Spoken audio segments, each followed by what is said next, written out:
Nima uchun qon bosimi optimal ko'rsatkichlarda bo'lishi kerak? Ya'ni 120 ga 80, 110 ga 70 mm simab ustunida shunday holatlar bo'ladiki, bemorlar 160 ga 90, 170 ga 100 mm simab ustunida ham o'zini yaxshi his qilib yuradi. Hattoki bir necha yillab o'zini yaxshi his qilib yuradi. Ushbu qon bosimini рабочий давление deb qabul qilgan bo'ladi. Bunday holatlarda men shunday tushuntiraman. Har bir a'zoyimizning, shu jumladan yurak qon tomir tizimining ham o'zining resursi bo'ladi.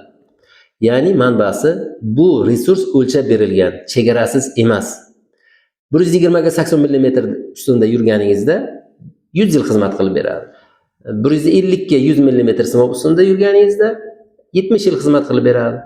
180, 200 ga 120 mm simab ustunida yurganingizda balkim 50 yil xizmat qilib berar, balkim undan ham kamdir. Shu nuqtai nazardan olib qarasak, umrboqiylik uchun, uzoq umr ko'rish uchun albatta qon bosimini nazorat qilish kerak. 120 ga 80 mm simab ustuni optimal hisoblanadi. E'tiborlaringiz uchun rahmat.